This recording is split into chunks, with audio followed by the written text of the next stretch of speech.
I'd like to introduce Councillor Andrew Jessop. Drew has been a member of our committee since 2007 and is currently the Mayor of Hume City Council. Drew was a driving force behind our Anzac Day services as well as the construction of the new memorial. Drew, thank you very much for being part of this video project. Natural, Kevin, it's an honour to be here. All right. I suppose the question we're looking at is back in 2007 when we invited you to join the committee, you could have easily said no. What made you think, yeah, this is what I want to get involved in?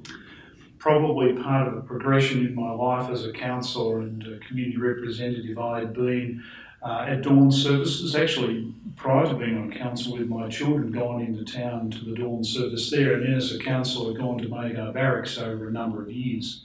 So when the prospect of doing something similar in Craigburn arose, it became a very natural progression for me.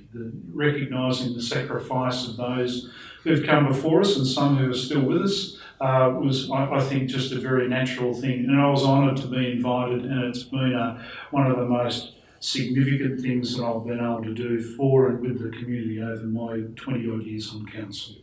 When back in 2007 you helped us get the old memorial stone moved to the SES memorial as a temporary holding place.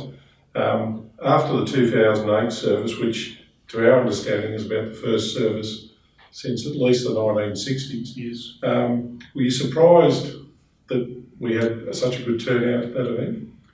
It was an unknown, wasn't it? For all of us, I think we were thinking, okay, it's a lonely place where that rock was sitting and was not appreciated, and the opportunity for the SES, I think they did a wonderful job moving it. And then we sort of opened the door and let's see what happens. And we were surprised. I was personally surprised and delighted to have hundreds of people turn up. And I think that shows that there was a fundamental desire of people to have such a service and an opportunity in Craigburn. And from there, I think it built very quickly. That once we got it on board, we had the people responding as positively, and particularly the children. It went from there from strength to strength. So you'd say slightly surprised, but no, delighted. I think was more. I think my reaction was I was delighted to see what had happened, and I knew there was a big future ahead. I suppose in 2014 I was staggered when we hit over the 2000 mark, and that was when we made the decision because we knew Craigburn Park was going to be built. There was an opportunity there through council to have the memorial in the new park, and that's when we decided to create the War Memorial Committee, and you were a foundation member of that. From our beginning as a committee at the end of 2014, and we got the memorial built, did the speed of that surprise you? I guess memory plays tricks a little bit, but I suspect from the very early days we knew that the town centre would one day be built but didn't quite know when. And so it was possibly in the back of all of our minds that there may be a time in the future where we could relocate the rock and then indeed perhaps build something more substantial as we got closer. So when we got to that point in time where we knew the land was available, and at that time of course we had other councillors with myself that were clearly enthused by the idea and the support of the community, it did come together quickly.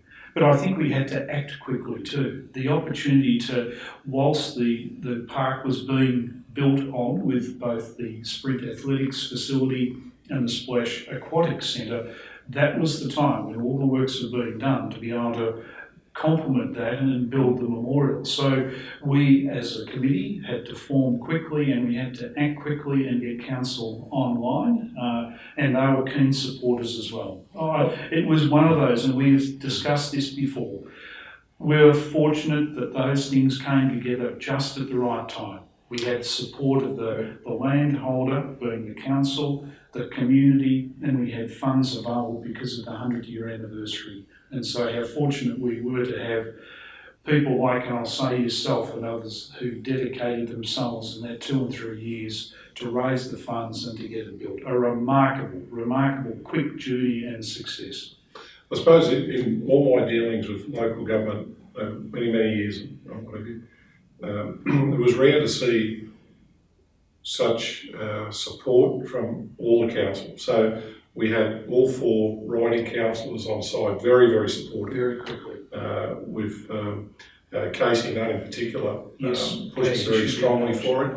Alan Bolton also, and Chandra, very strongly in support. But we also had the mayor at the time, Adam, who was at Macca, who was very positive towards it. Yes. And I think that centenary was a big factor. Again, the centenary opportunity coming up and the grants available, and we can certainly say the support of state and federal local members of parliament as well. So Ros Spence, Rob Mitchell were particular friends, and indeed Rob turned out to be a patron. So how fortunate we were that it all came together. And yes, it just was one of those circumstances again that we saw an opportunity, and lo and behold, look at the result. It's been, again, a remarkable journey that I think we need to congratulate ourselves, and perhaps this is a way of doing it for posterity. There was a couple of risks occurred in the process. One, which was a council election right in the middle, where we saw, apart from yourself, we had a retiring councillor and 2 others had failed to get elected. So we had almost an entire new team come in right at the time the proposals were going to committee. Yes. Again, I think we're fortunate that the new councillors who came in were also very supportive. It's a almost a lifetime opportunity, isn't it? How many times do you see a war memorial being built and dedicated in a community? It's a rarity. And look, the timing was exquisite, and the support of all the councillors post and 2016 elections, there's been no doubt the newly elected councillors have been right behind us. And the dedication of the council project team as well has been above and beyond, I would have thought, the core of any reasonable duty.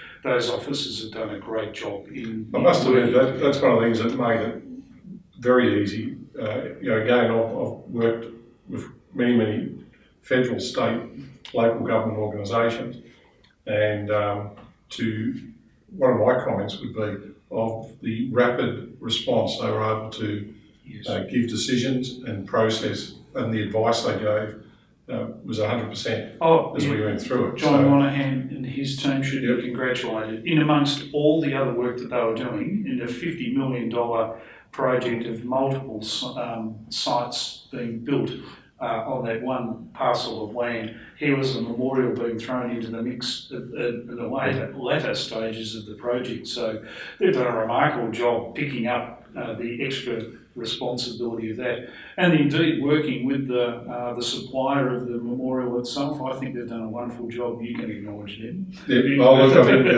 Jai from Glory Marble and Granite, again, we had very rapid, especially in the design elements, we had very rapid turnaround times. They were very good. I suppose the only other really worrying point in this whole process was, and as treasurer, you'll appreciate this. Yes, you'll see my roll in the eyes and the camera. That's right. It was when Bruce Fordham at the council meeting said to me, "You've got the money, because council are going to commit their 50%. And I think we only had $5,000 in the bank. We had a promise of a lot more, and you had to just nod wisely and say, "Of course we've got it." And then, luckily a week later, we were able to produce the bank statement. But that was probably the only worrying period, was whether we'd get the 50,000 or so we needed. When you start this sort of journey, when you've got to be looking at $50,000 in fundraising, that is a significant amount.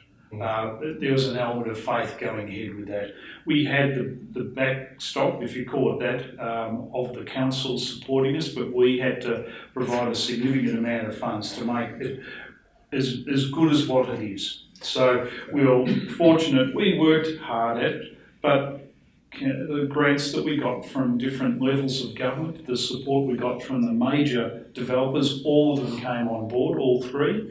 And quite willingly. So all made a difference, and of course the persons just in the community donating money and time as well. again, I think we just caught a wave at the time, if I use an analogy, and we rode it, and I think it delivered. I think the thing that where a lot of assurance came to me was when we got the Victoria Remembrance Grant, Yes. heavily supported through by Ross Spence at that time to get it through for 25,000. We then had Stockland come on board as a major contributor, Yes. 10,000, the most significant single contributor. Yes. I also looked down to some of the very smallest. We had one of the local kindergartens gave us $50. Oh, We had one of the other small community groups again $90. Our That's a lot of money Sikh from Temple community. the Sikh community. Yes, $3,000. And when Lisa and Pete came in as well as major developers. So again, it wasn't luck. We worked very hard, and as treasurer, my worry dissipated quickly because these things happen fairly rapidly in a short space of time. So the concern you and I had was fortunately put aside. We had enough money. I suppose the most important thing I can remember was that ability to ring Bruce Fordham back and say, I'm sending you the bank statement, the money's there. Yeah, Bruce. And I think Bruce was quite surprised. I think he wasn't 100% sure we were going to achieve it. We're all delighted to be able to say that to council, we're up and running. We had enough funds to be able to do the job that we always envisaged, a really significant memorial. 2nd of April we had our dedication service. 25th of April of this year we had our first Anzac Day service. Terrible weather, but we had over 2,000 people there, which was exceptional. Within the community I've seen no negative comments coming back. This video where we're interviewing the veterans as part of one of our projects we're doing, it's going to go into schools for students to use as a resource. It's going to go into libraries and that. As a final point, what would your message be, especially to the schools in Craigieburn and the people who will be looking at this in, say, 20 to 30 years' time? The message from myself personally as a councillor, as the current mayor, is really to remember the sacrifice of others, to celebrate their lives and learn from what we have learned from their experience and the information we're giving back through these interviews. We've got a responsibility to pass that message on to our youth and for them to carry on the journey lest we forget. Thanks very much, Drew. It's been a pleasure. Absolutely, Kevin. A pleasure indeed. Well done. No worries. Thank you. Thank you.